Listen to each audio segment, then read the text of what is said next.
he didn't do it. Out of all the evidence that's out there, When they gonna let her stay out this long when they got a little bit of evidence? They didn't arrest with way less evidence. If nothing else, put him in jail just to put a hold on him. a dead body found in your If car. nothing, listen, hold on. If they found a dead body in me and your car, and this is our car, do you think they'll let me and you stay out like long? They got all, so think about this.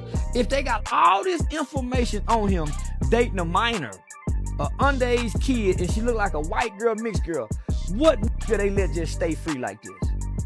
We already claim about injustices. You don't think, like we see in all the first 48 in crime units victims, they would find some kind of reason to hold him and keep him, make sure he don't do nothing to flee?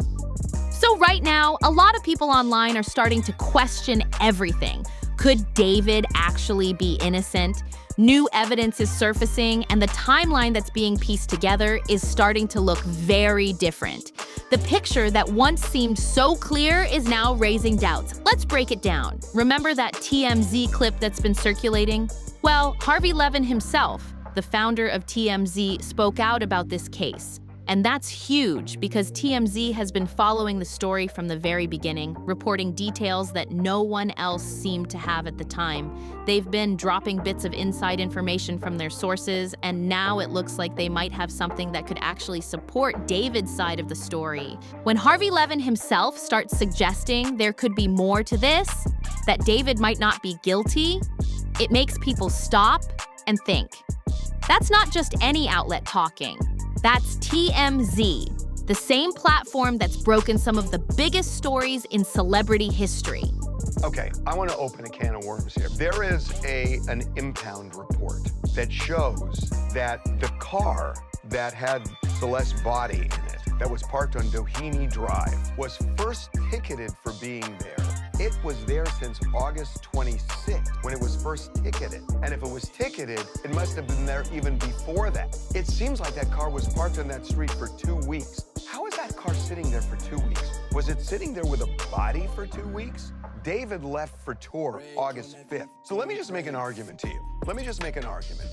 If you were David, look at what David's done. He's written a song called Romantic Homicide. He's got this imagery with a bloody shirt, right? He wrote a song about being obsessed with Celeste. People saw him with Celeste. What if? And I don't know. Somebody said, what a great way of framing David. Now, here's where things get interesting. There's talk about a parking ticket connected to David's car, a Tesla, by the way, that's now raising even more questions. The car was inspected on August 26th after it was spotted parked in a restricted area. It even had noticeable damage on it when authorities checked it. The very next day, August 27th, it was spotted again. That's the detail people keep pointing back to, because if the car's location and condition were documented so specifically on those dates, it could throw a wrench in the timeline that's been painted against him. So here's where the timeline gets even more complicated.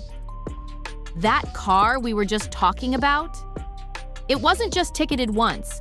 It was ticketed again on the 3rd, and then finally towed and impounded by the 5th. Now, the very first official sighting on record was the 26th of August, but keep in mind, that was only from the officer's report.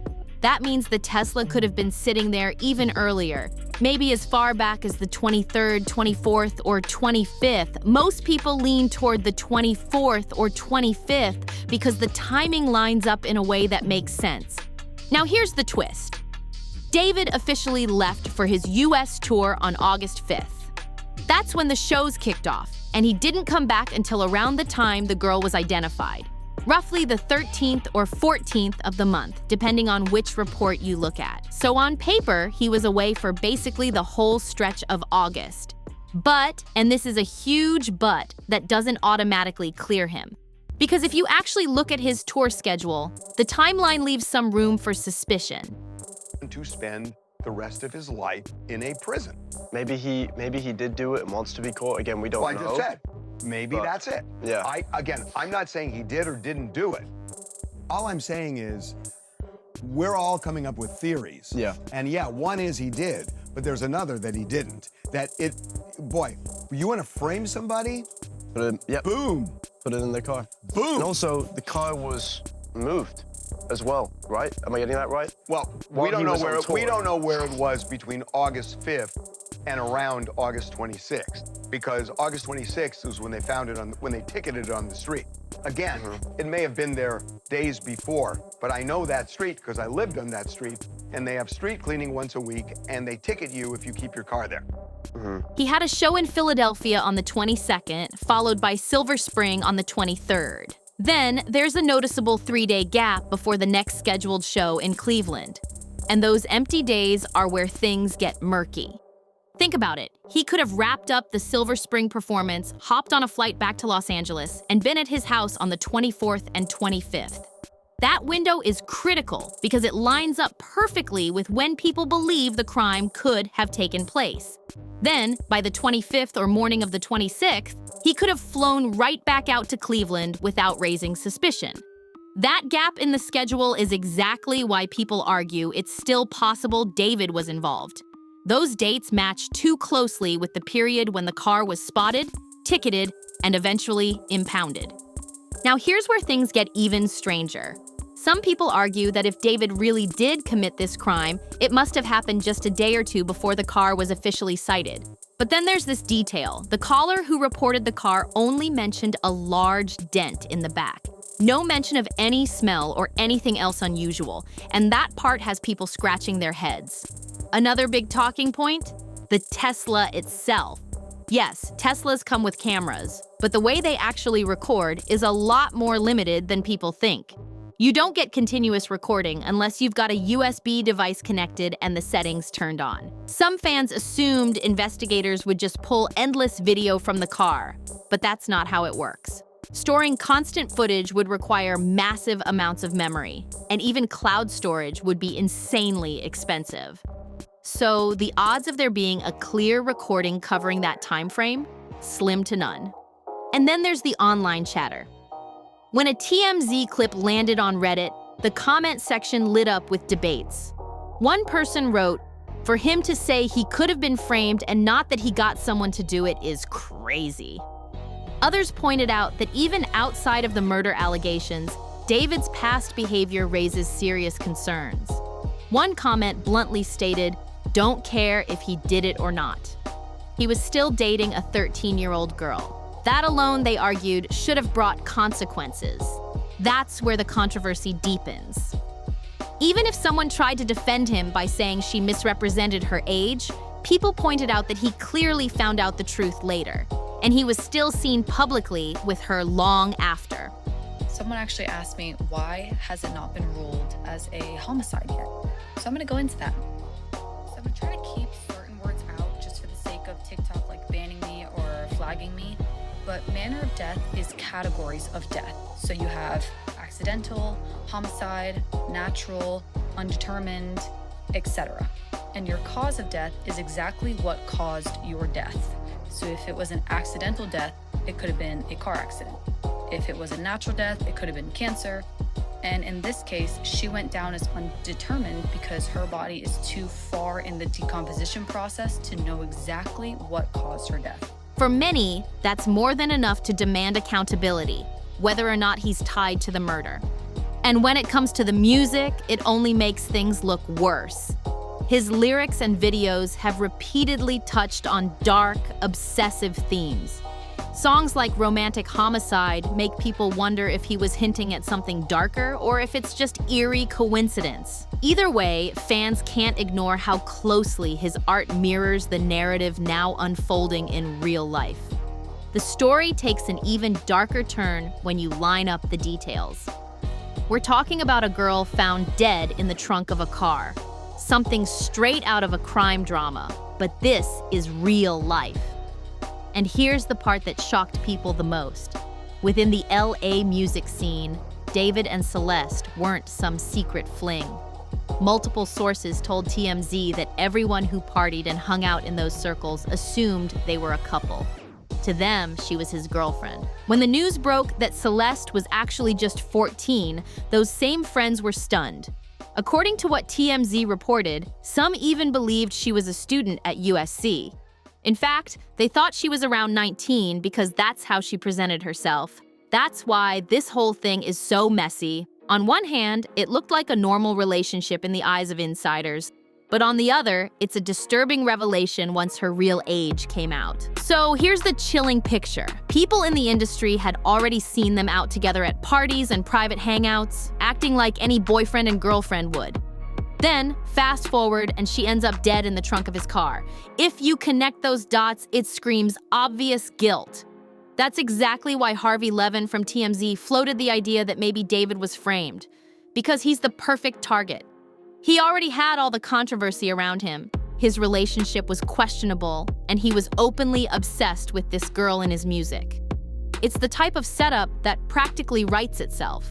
And then, just when things couldn't get more bizarre, a Reddit post surfaced claiming someone stumbled upon a Tesla key near David's house. The person said they lived close by, went to check out the area, and spotted the key tucked away in the gutter under some leaves. If that's true, the key being right outside his home only adds another suspicious twist. Was it planted? Was it overlooked? Or is it exactly what it looks like? His car key sitting out in the open for anyone to find? The discovery of that Tesla key only adds more chaos to the story. Someone online claimed they noticed the key glinting under a pile of leaves near the area where David lives. They even said they turned it over to the police for investigation. But here's where the theories start spiraling. One person in the comments asked if this could explain why the Tesla was being moved every few days before it was eventually towed. The theory goes like this. While David was away on tour, someone else could have been shifting the car just enough to avoid tickets. Then, when that person supposedly lost the access key, they couldn't move it anymore. And that's when the car started piling up violations. If that's true, it raises a wild question. Was someone helping him manage the car while he was gone? Or is it all just a coincidence? Of course, not everyone buys it. Some argue that if David really wanted to avoid attention, he could have just left the Tesla in his garage or parked directly outside his house. For the past 2 to 3 weeks, David has been completely silent. He has not made any statements about this. There's been rumors that he's online playing Roblox and Fortnite, just chilling, and we don't even know where he's at because he's not at his house. Like I said, Pointer house was raided. Now, some more news came out, and they're saying that it's possible that the girl might have actually been killed inside the house the police were searching. That's why they were looking for evidence. But right after this, they say that David is not a suspect in the case. And then TMZ came out and said that this is the quietest they've ever seen anyone about a case in history. I mean, all the way back to the OJ case, the Diddy trial, no one has been this quiet. No one has came out, no one has said anything, so why would he risk leaving it somewhere that drew eyes? And if someone else was involved, that opens another can of worms. Because for David to be innocent, it would mean someone else not only had a motive to kill Celeste, but also had access to his car keys. That scenario feels pretty far-fetched to a lot of people. Then another wrinkle popped up. Someone dug into LA's street sweeping schedule. According to a post breaking it all down, August 23rd was a Saturday, which means there was no sweep happening that day. Street sweeping in that area happens Monday to Friday, every 2 weeks, and specifically on Wednesdays. The last recorded sweep was August 20th. So if the car really was sitting there by the 23rd, it lines up with the idea that it had been parked and left in place for days without being touched. According to some breakdowns, the car looks like it was parked for nearly 2 weeks straight, from around August 6th to the 20th. That suggests it was likely moved right after the street sweep on the 6th or 7th. And here's where the timeline gets even more suspicious. David left for his tour around this exact time, but his schedule shows some very interesting gaps. He had shows lined up in Del Mar, California, and Phoenix, Arizona. Now, those aren't exactly far from Los Angeles. Del Mar is barely a couple of hours away, and Phoenix is close enough by flight that he could have gone back and forth in the same day. Here's what raises eyebrows. There was an opening in his schedule on August 7th. That means it was physically possible for him to perform, hop on a quick flight, return to LA, handle whatever business he had, and then disappear again without anyone catching on. So when people point out that the car seemed to have been parked again right after the sweep on the 7th, it fits uncomfortably well. Some theorize he could have flown back that night, committed the crime, then parked the car and vanished back on tour, all in sync with the date his departure is recorded. The timeline almost feels too neat, and that's exactly why so many believe it's not just coincidence. After that, posts online suggest the car kept being shuffled around just enough to avoid tickets, but not enough to attract major attention. It paints the picture of someone carefully trying to manage appearances, which only adds to the mystery. And yet, one huge question still hangs over this whole theory. If David didn't do it, then who would have? Who would have the motive, the opportunity, and the access to not only kill Celeste, but also place her in his car? Framing someone at this level isn't just risky, it's downright shocking. Because if it wasn't David, then who went to such extreme lengths to make it look like it was? The behavior just doesn't add up. Think about it.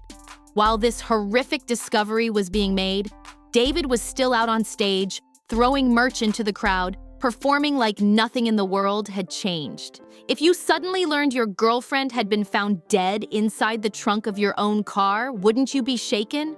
Wouldn't you stop everything and speak out? Most people would expect a public statement right away, something along the lines of, "I don't know what happened, I had nothing to do with this." At the very least, you'd think he would show some kind of sadness over the passing of someone so close to him. But David? Nothing. He stayed silent, which only makes people suspicious. Now here's the twist. Even if he wanted to, he couldn't exactly go public about Celeste because that would mean admitting their relationship. Remember, insiders had already seen them together, but publicly acknowledging her would only raise bigger questions. Questions he couldn't afford to answer. That silence, though, is what makes people doubt the idea that he was framed. Because if he were truly innocent, wouldn't he try to distance himself from it? Wouldn't he at least express some sympathy for her death? And for those arguing, why would he be so reckless as to hide the body in his own car? Experts have actually weighed in. According to investigators, many first-time offenders do exactly that. They panic and use their own vehicles simply because they don't know what else to do. As disturbing as it sounds, it happens more often than people think. So yes, the theory of him being framed sounds dramatic, but the other side of it, that he acted in panic and did something obvious, feels just as possible. After all, there are chilling cases where men have murdered their wives and kids and made even bigger mistakes trying to cover it up. When you look at it through that lens, the pieces of this case don't seem so far-fetched after all. When someone's actions are completely irrational, trying to apply common sense to them becomes almost pointless. And with David, that's exactly the problem. This is a man who was openly linked to a girl far younger than him, and now she's turned up dead. Trying to reverse engineer his psychology to figure out why he did or didn't do certain things may not get us anywhere. But then another theory emerges, and it's one that some people online have been debating heavily. David traveled with an entourage, friends, partygoers, and yes, even Celeste herself. So how possible is it that while he was away on tour, something happened behind the scenes? What if drugs were involved and Celeste overdosed while surrounded by people who panicked? Instead of calling for help, they might have made the unthinkable choice, hiding her body in David's car, letting him take the fall when the truth came out. That theory would explain a lot. Why the car sat where it did for so long, why David never seemed in a rush to cover up the situation, and why the body was left in a place so easy to discover. If others were responsible, leaving her there could shift the spotlight straight onto David, making him look guilty without them ever being questioned. And here's where the medical side comes in. The coroner's examination so far hasn't pointed to any obvious cause of death. No mention of a broken neck, no stab wounds, no skull fractures, nothing you'd immediately expect in a violent murder case. Instead, what everyone's waiting on is the toxicology report, the one that will reveal if drugs were in her system. And that test is very different from simply checking for bruises or broken bones. It's about uncovering whether substances played a role, and if so, which ones. That result could completely flip the narrative. If Celeste's death was tied to an overdose, the spotlight on David might shift again. not erasing suspicion, but complicating the story even more. By now, the body has already been released to Celeste's family, which tells us one thing: the physical examinations are finished. That means investigators didn't find any obvious signs of trauma. No visible stab wounds, no broken bones, no clear marks that would immediately scream murder. What they're waiting on now is the toxicology testing, and those results can take months to come back. That delay only fuels the theory that she may have overdosed. Yes, her body was badly decomposed, which makes it harder to see certain details, but the absence of clear injuries does line up with the possibility that drugs played a role. And if that's the case, it would give weight to the idea that the people around her panicked. Instead of calling authorities or getting help, they may have hidden her in David's car, leaving him to take the heat. Meanwhile, questions about the Tesla haven't slowed down. Some argue David must have been moving the car himself in between shows, sneaking back into town to shift it around. Others think he might have paid someone to do it for him, making sure the car didn't rack up too many tickets while he was on tour. The problem is, without a concrete timeline, no one really knows. The exact dates of when that car was touched, moved, or left sitting are still frustratingly unclear. And then there's TMZ again, stirring the pot. In one of their recent reports, they emphasized what many already suspected. If investigators had discovered obvious physical evidence, stabbing, strangulation, blunt force trauma, it would have been included in her file immediately. The fact that no cause of death has been determined yet leaves only more questions hanging in the air. So here we are, no official answers, just speculation. A car with a suspicious timeline, a body with no visible injuries, and a case that seems to get more confusing the deeper people dig. Right now, the official report only lists Celeste's cause of death as undetermined.